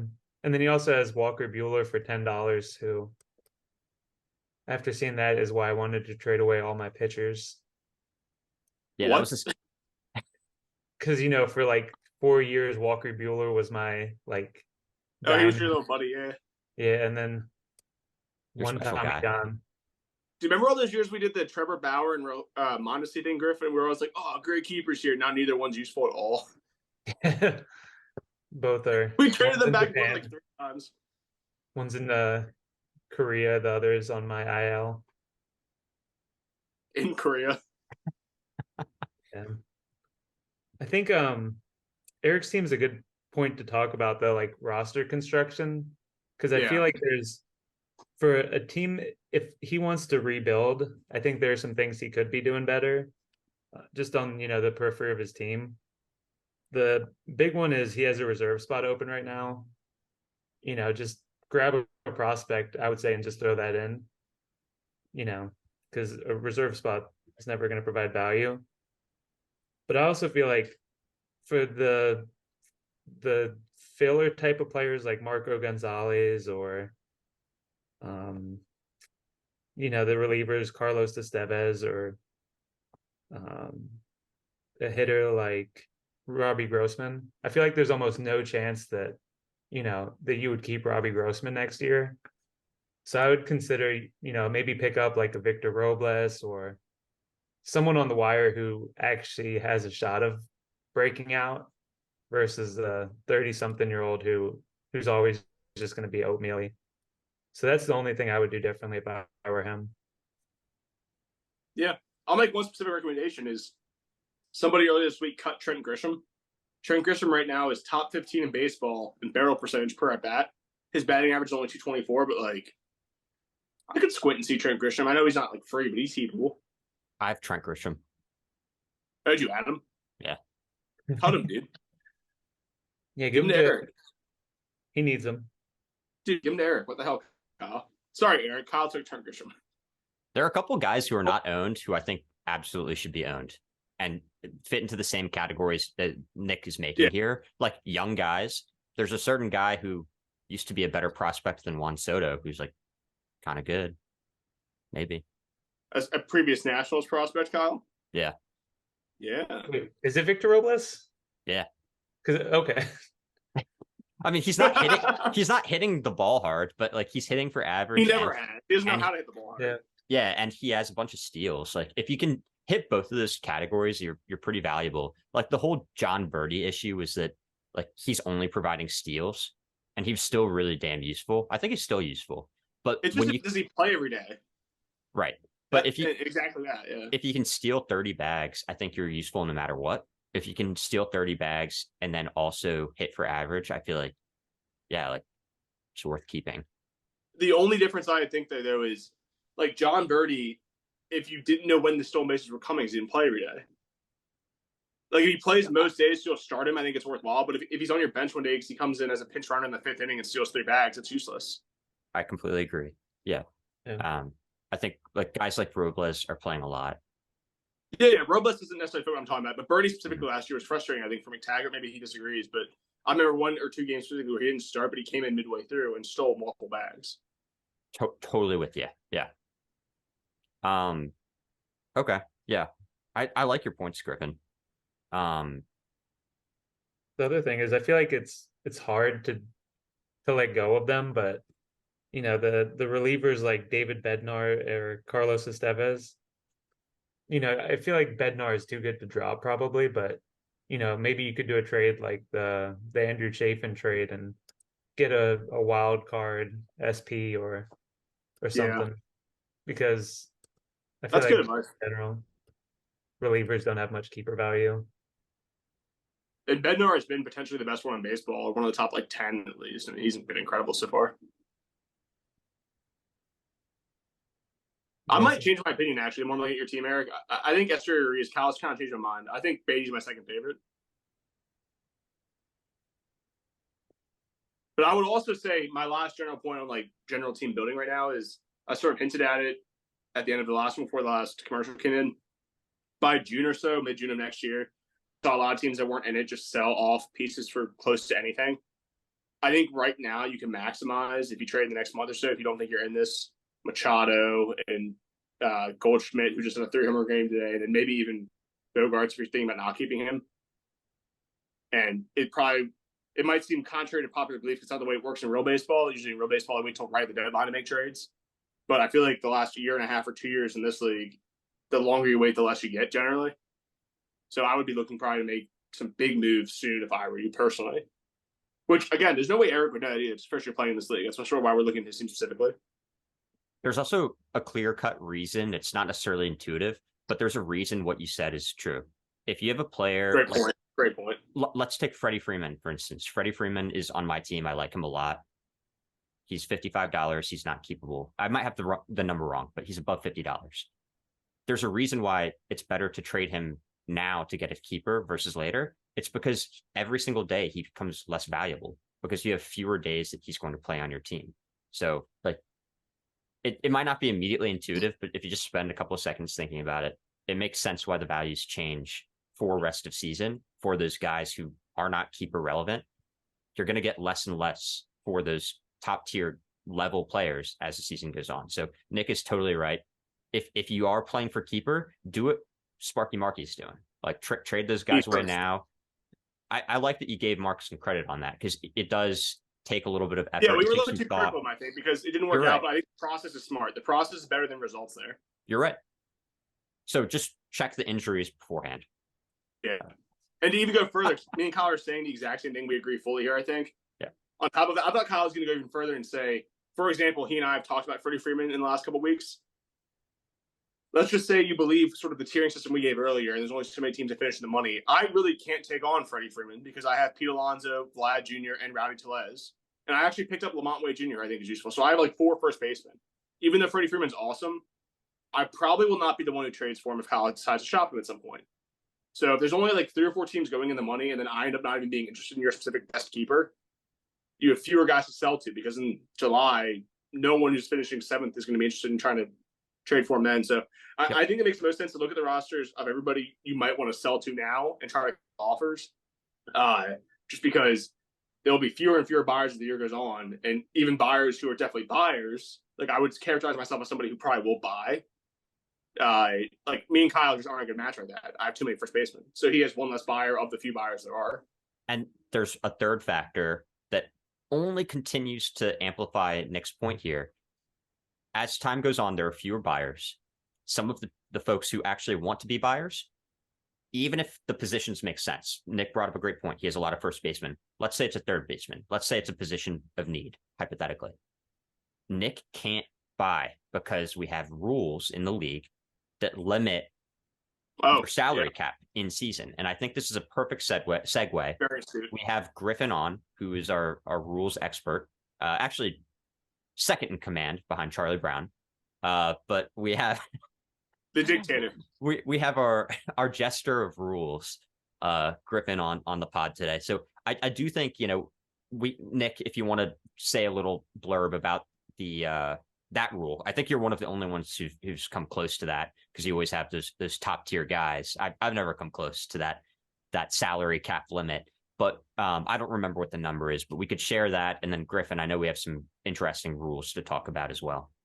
That's a great point. I think right now, me and McTagg are the only ones within $50 of it, because I do look at it regularly. Yeah. Right now, we have the pre-draft budget of, I believe it was $320 this year, but you have an in-season salary cap. So the most you can have in your roster of guys at $450. So right now I'm carrying $408, for example. Even if I wanted Freddie Freeman, you said it's like $55. Yeah. If I were to trade Kyle, Rowdy Tellez for Freddie Freeman, maybe reasonable. Kyle's like, I actually couldn't do that because it would take me over that limit by adding $50. I'd be over $450. So that is a great point Kyle made too, where if I end up making a trade with somebody who's not Eric first, in this hypothetical we're talking about, and I'm at the cap, I now can't take on a deal where I give up a cheaper keeper to take on someone more expensive anyway. That's a really great point too, I didn't think about. Yep. So there's a myriad of reasons. Just if you are kind of making that conscious decision of, hey, unfortunately, I think I might be out this year, start churning your value. Try to get some keepers now, and the earlier the better. Great process, Mark. Bad results, buddy. Sorry about Robbie Ray. Yep. What do you think, guys? Do you want to transition into the rules segment of the pod? I know there are some hot topics and also some fun ideas maybe for down the line. Griff, why don't you lead this? I feel like I've talked too much, and so is Kyle. You're up, buddy. All right. So I just wanted to clarify what the 2 rule changes we were talking about was, because I feel like at first I was confused about what buttons I would actually click, and then that kind of spiraled our conversation about it out. So the issue is that right now, it happened to Kyle and it happened to Roman. If you try to pick up someone and it'll create an illegal roster, either by giving you too many reserve players, or I think it's usually that it's too many reserve players. Yeah. If it creates 4 reserve players, the claim or trade won't go through. So what we were proposing was to allow waiver claims that create an illegal roster, and to also remove the reserve player limit. Either or would fix the trouble that Roman and Kyle were having. And I think the confusion is that if either of these rules went into effect, you would still have to have a complete legal lineup to accumulate stats. So if you had 4 reserve players, you would not accumulate stats. You would just have to edit your lineup after the pickup goes through. So this would do two things. It would eliminate this weird issue that Kyle and Roman are having. And also right now there are situations where you could pick up someone and it would create an illegal lineup, but you just can't because of how your middle infield is set up, for example. So I just think there was some confusion about those two rules. Just wanted to say what it was. And since we'll be discussing it in the off season, just wanted to address it. I love it. Yeah, thanks for bringing it up. So Griffin, just because I don't think Charlie listens to the pod, but in case there's anyone else who's maybe against the rule, just playing devil's advocate here, an annoying question just to continue the conversation a little bit more. If you can move players onto your roster and it allows you to create an illegal roster, let's say my team is a lower tranche team. I can't compete this year. Is there anything that prevents me from just adding 50 players at once that I'm like, hey, like these guys might be good, and then just waiting, and it turns out, oh my gosh, I have Zach Neto. He's up now. Oh wow, I have Kurloff. Like his wrist is like not hurt anymore. Like, is there anything preventing me from doing that? And then at the end of the season, I drop everyone except for maybe like 5 keepers I want to keep. Yeah, so we would still have a max number of players. So, right now the max is just whatever active plus reserve. If it's, let's say, I don't know the exact number, but let's say there's 26 active spots and 3 reserve spots. Yep. We would just make it so there's no reserve limit, but you still have a total limit of 29 players in those 2 spots. So you couldn't just add everyone. Thank you. Yeah, like the reason I wanted to ask that is because my interpretation of anyone who is not in favor of this rule change, like I didn't really see an interpretation that made sense. My assumption is that they believe what I just asked to be a problem, and it's not. So I think the rule change makes a lot of sense, like just to spill the beans on my end, but I was just trying to poke the bear, I guess. Yeah, and I The think Bears that's the bear's been poked. Get your hot think- dog No, but buns. also seriously, The Bears. another reason this makes sense though actually is we've talked a lot about the starts limit before. Let's say you have an entire rotation of keepable pitchers that are all worth holding on to, but you get your starts limit like on September 1st. You physically can't bench more than 3 starting pitchers a day as it currently plays. So do you have to cut one of them to not go over the starts limit and forfeit all your points? Like that doesn't make sense either to me. Great point. I think there's more than one reason this is a good idea. So I also am in favor of it to spill the beans. I think what Kyle and Robin have had issues with is the main reason, but that is an issue that could actually happen to some teams down the stretch, especially if you have keepable rotation pieces and you have to bench them, which some teams might run into. It's worth considering too. So I don't know if that would actually be covered by this though, because because if you put more than 3 people on your bench during an active period, you won't accumulate stats. So like if you had 4 pitchers on your reserve, then you wouldn't get any stats from your entire lineup. But that's sort of my point there. Let's say it's me, Griffin. Let's say I have an entire rotation of keepable guys. I'm trying to win this year. Do I have to forfeit all my hitting stats that day? That could be the difference. You mean as the rules are right now? Yeah, as it is right now, if I were to sit 4 currently pitching pitchers I'm out of starts, if I have to put all 4 on my bench, I lose all my hitting stats that day too. So if I'm in a neck and neck race for first place or second place, I would forfeit those hitting stats. But once you reach your limit, you could also just keep them in your active lineup, and they wouldn't accumulate stats, but it would still be a legal lineup. But I'm saying even before that though, what about like when I have 5 starts left or 4 starts left? I'm trying to time it. Hell, honestly, what if you have like, there's not as many real probably actually situations, but what if you have 4 starters, but one's in Coors, one's facing the Blue Jays in Toronto, and you just want to sit them for the sake of sitting them? Yeah, I think you're going to sit more than 4 guys on a day, or 4+ guys on a day. Yeah, but that would be a different rule change than what we're proposing now, right? That's an additional wrinkle in the change. Agreed. Well, no, I don't think it is though. Is it? Or am I missing something? I feel like what we're proposing right now is to be able to have no difference between the amount of players you're starting, the amount of players you have on your bench. So that's why I was actually confused and why I said some incorrect stuff, is because I thought the same thing, but all this would do is you would be able to make moves, but you'd have to correct them before lineups lock, or else you don't accumulate stats. If this rule change went through and you had 4 players in your reserve, you wouldn't accumulate stats. Oh, So I think so that's why I was. That's the first step. And then I think what Nick's also recommending, an additional rule change on top of that, is just a player cap, period. So you can only have X number of players, which also, to spill the beans, again, beans are all over the place. I'm probably also in favor of. I think we have all these stringent rules in place, and some of them I think have good reasons. Maybe some don't. We have our game started cap, which I think is a huge component of this league, and folks should be really cognizant of it.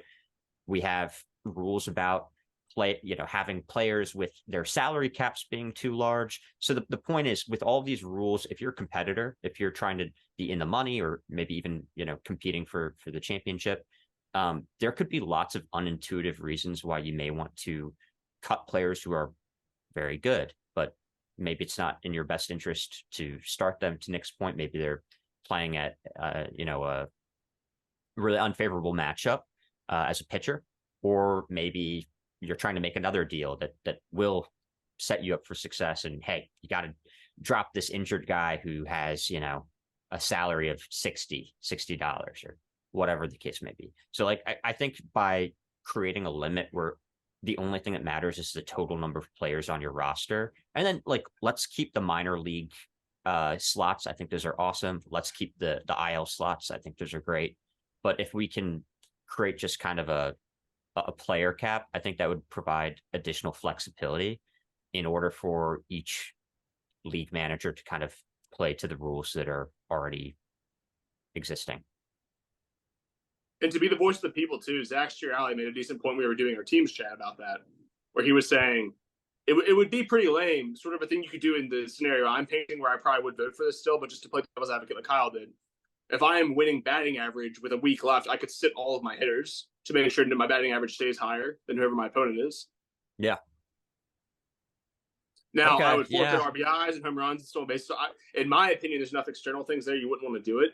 It would probably not ever be a realistic concern. But I think it is something worth considering. And it's a point Zach made that I think is fair, where similarly, there could be all sorts of reasons where if I'm in the third place slot right now, maybe I want to do it just to lock in money. But that could end up influencing first and second place if the second place team ever takes first place in RBIs by getting a point for me there. So there are consequences of that. I still end up being in favor of both. Griffin made a good point. This is nuance where there's 2 rules, I guess, here, and I'm sort of making them into one when I'm talking about it. But there are consequences, so it's something we'll have to talk about, I guess, when we vote. And it'll come down to what everybody thinks is worth doing. I think the more flexibility you have, though, in general, the better, especially in a keeper league where there's reasons to want to have as much as possible, in my opinion. Yep. If you're out of it, you should be able to do whatever you want to, in my opinion. It'll just make it more competitive. Yeah, great arguments there, Nick. I do agree with Zach's point. That's the point, Zach's point. It's not my point. It's a compelling argument. I still probably feel I would like the flexibility, but I think that's a totally reasonable point. And Griff, thanks for taking the time to explain kind of both sets of rules. Yeah, I agree. Those are kind of separate deals there, and I think we should explore both once we hit the off season. Cool. I also think I don't know if I brought this up. I think we should vote on, and I think this one there's actually some downsides. So I understand why people would be against this, but we could have our FAB be eBay style. So let's say I bid $10 and the next highest bid is $2, then I would win them for $2 instead of $10. Oh, this is a fun one. So I've thought about this. Sorry, go ahead, Griffin. Well, you go ahead first because you give your thoughts on it. Well, I think it's a really fun one. I would probably be in favor of trying something like this. I would probably vote for it. The one stipulation I would add, I would kind of like it more if we extended the period. So right now we do daily fab, which I think is great when we have this blind fab setup. But if we do this type of eBay style fab, if you want to call it that, I think it would make sense to maybe do weekly. We would still set up our lineups daily, but I don't know. I think it would be tough to manage unless there's something that maybe I'm missing in terms of how the bidding works. Griffin? So it'd be exactly the same now, if you want to pick up a player for $10 now, you could still enter $10. It's just the winning amount is whatever the second person bid. That's the only change there is. Oh, sorry, I misunderstood. I need clarification, Griffin, because it would probably change my opinion on whether or not I would want this or not. Mhm. Do you know offhand? If you don't, it's fine. Does Fantrax have a way that makes this easy? Yeah. So that's the only reason I even realize this is an option is they have a button that you can just click and it does that. I think this squarely helps the teams that put the most time in. So I, as somebody who's kind of obsessed with this, probably like it. As an Alfred Morris guy, I like it. So exactly. So I might argue it helps the teams that are the most active. I might argue the opposite, that it would help the less active teams. Because, so let's say when Mason Miller came up, if you're not that active, but Mason Miller's a big guy, you might be like, okay, let me just bid $400. I really want him. I'm going to get him for maybe 110 because that's probably what the second team will bid. But I don't want to put the time in. So let me just put a high number, get this stud, and then, now I don't have to worry about fab until a week from now when the next big prospect comes up. But you'd also have to watch out. Really high on everything, though. I feel like if we did this rule, which I think I might be in favor of, I'm leaning probably yes. I might also want to tie it to a rule that gets rid of $0 bids. Pardon me. Because I think what would happen here is a lot of people would blow their fab in the first couple of months just by bidding very aggressively on everybody, hoping that no one puts a second bid in. Yeah. Which I'm not saying is a bad thing either. I just think that's probably what would happen. So I want there to be some kind of way that we cap that going too crazy. Yeah, it kind of removes some strategy. I feel like everyone always ends up with like $300, $500 left over then because they were too conservative. No one ever runs out. You're right. So I feel like that could kind of get all of us to get closer to zero. Even it takes away some strategy, but then it adds difference. So I could understand. I've never heard that idea. I like that idea. So we can vote on that this offseason too. Love it. Any other rules, guys? So, no, Griffin, that's it. I don't know if you know the answer to this offhand. I think we spoke about it briefly, but I love the background. So for those of you just listening and not watching the video here, let's play Guess the Player. Griffin has a Savant page up of a mystery player. Nick and I have no idea who it is. So I think we should give all of our listeners the opportunity just to kind of think about this for a second as well. But we should do a Guess the Player segment where Nick and I kind of battle it out here and start guessing some players. What do you think? I'm in. Sweet. Yeah, I've had a chance to kind of digest and look at this. So I have a couple of players floating around in my mind. I can't see unless Griffin talks. Griffin, can you talk for like a second just so I can see you on the screen instead of Kyle? Sorry. What? Oh, yeah. All right. So somebody who doesn't walk, somebody who doesn't really strike out, somebody who's not getting out a lot, above average at most things, and he's fast. Okay. Kyle, you go first. Is it Lubob? No. Nick. Oh, wait. What's his XBA? Sorry. XBA 65. Oh, because that would have changed it. Is it Gavin Sheets? No. American League. Do you want the division? Not yet. Let's do a few guesses. American League. Let's go Snake. Do you want to guess again, Nick? And then I'll go after you. Griffin, talk again. All right. Oh, talk more still, Kyle. Yeah, sorry. All right, that's better, thanks. I'm going to say Riley Green. Nope. That's a good guess. Yeah, he's not hitting that hard. I'm going to say, I feel like he's faster than his lower body looks. Jose Ramirez. No. Ah, shit. He's always weird on those, actually. Yeah. They've played 110 career games over 3 seasons. Okay.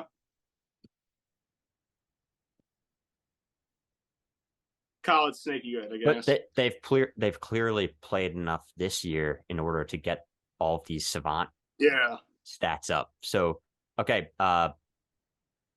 19 games this year. Buxton. No, It's fast. I don't know. that out to bat average. Buxton only DHs now. Oh, what does he have? That's Is it the- Austin Hayes? Sorry, I couldn't hear you. I said the outs above average because Buxton only DHs. Good point. No, it's not Austin Hayes. It is a center fielder. Okay. Okay. Oh, I guess it saves me then. Is it Duran? Yeah, it's Sharon Duran. Ah, damn. That's a good one, man. Yeah. That wasn't. I was not gonna get even say center fielder. I'm just guessing center fielders. Wow. Go, Jaron. I'm such an idiot. Yeah. I picked up Duran right before you got him, and I dropped him Prospect because growth isn't linear. I dropped him because of Torkelson getting dropped. So stupid. Yeah, it's funny. I look back on last year and I traded Giancarlo Stanton for Duran last year when Duran was up and like was looking like a top 75 player. Well, So you got him I back. think a fun bit we should do at the end of the year. By the way, I was thinking about this when we were talking about the trades earlier. Is at the end of the year, Kyle, we should have anybody who wants to join us should join us, and we should just go through every single trade and rank our 10 best and our 10 worst. I like it. Because we do them weekly, we break them down. But like we've already talked about once already, me and Griffin, Sal, Perez, and Outman with Kirk trade. Like we've seesawed a little bit on that. We've seesawed on Bichette and Witt. I can't wait to see what we think next September. Great idea. I love it. Griff, what's been your favorite trade this year? my favorite trade. Well, I mean, I feel like it's gotta be one of mine. So I'm gonna go the Aaron Nola for Max Fried trade. Where I gave up Aaron Nola and Brian Anderson, and I got back Max Fried and a bum, I think. What about the best You guys- non-Griff trade? See, I can't even remember a single one. Let's see. Oh, you're who'd you get for Montero? Was that Rowdy? Yeah. Did you do Rowdy That was Tellez Nick. Montero? Oh, yeah. That was a Yeah. pretty good one. I think that's my Yeah, but then Yeah, I lost a good favorite. save holds guy. your Trace Thompson for Rosario. Pretty much all your trades, you just kind of Ahmed Rosario's been terrible, actually. He's going to win that trade because I'm playing Ahmed Rosario in his shitty OPS.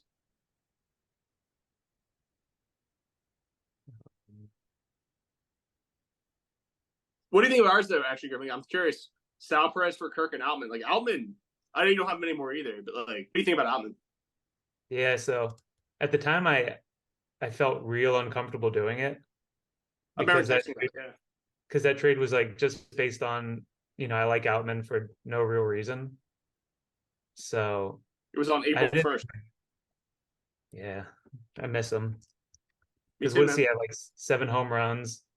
He's someone where, I wouldn't be surprised if he was a 3rd rounder next year, and I wouldn't be terribly surprised if he got sent down in August because he strikes out too much. Yeah, I was about to Like, say that the strikeout rate is kind of the only blemish, Okay, right? dude. What percentage is it? Like 33%, something like that?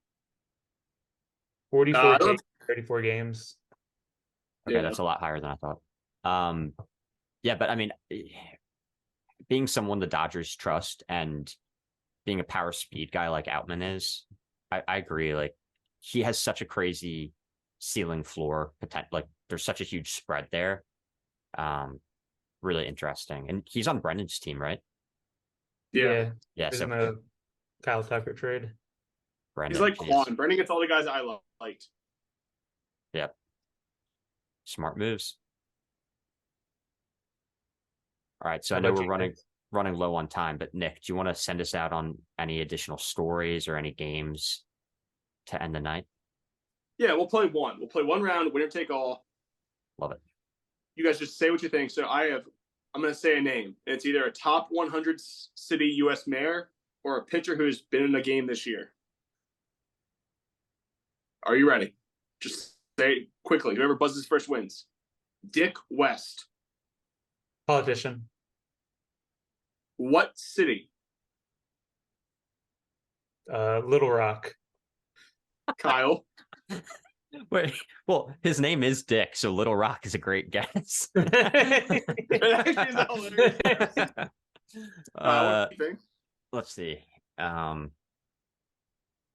don't know. I was trying to come up with another another Dick joke, but I couldn't. Griffin, you win. He's a mayor in Chesapeake, Virginia. I was close. Nice work. Nice. He doesn't go by Dick. Yeah. On Wikipedia, he goes by Rick. I saw Richard Dick in quotes. That's why I picked him out. Richard Dick West. You see Rick on Wikipedia? Yeah. I was on the U.S. U.S. Mayor's website. Or U.S. Mayors on a... It wasn't Wikipedia, but I think it's just U.S. Mayors. Oh. Is this working? Did it It's work? that guy there. Yeah, Chesapeake. Zoom in, baby. How do you share screens? We never do that. Well, the only reason we haven't is because that first episode, it messed up all of the recorded audio. Oh, that is Do you remember that? I'm Did sure it'll be. just fuck this whole thing up? No, it'll be. I'm sure it will be fine. I think it was just a weird. That was on our other app too. It's probably because my computer sucks, but it took me a long time to get logged in today. So Your computer at least does video, dude. Let's wrap up though. Griffin, you have any closing thoughts? Thanks for joining us. So one thing I can I'll share my spreadsheet, I guess, for our Patreon subscribers, just so you know, people can go on there and see, oh yeah, that's my tier 2 guy, and Griffin really did me dirty with that ranking, you know. So But you do have to pay for it. Thank you for saying that. How much is it? It depends if you're. $13.99. It depends on what tranche Patreon you want to subscribe to. The tranche 1, what did we make that, Nick? $13.99 a day. Yeah, yeah. But tranche 2 is $13.99 a month. So a lot of value in tranche 1. And that decides if you're Charlie or if you're Kyle in the centipede. I mean, I guess the lead and the caboose are probably the 2 best options, right? Yeah, you won't be middle fodder. That's the worst. Yeah, that's the worst one. Like a dynasty league, you never want to be first, or you want to be first or last. You're not in the middle. True. Yeah. But wait, what's the difference between being last and being second to last? What's the difference? You've got both the.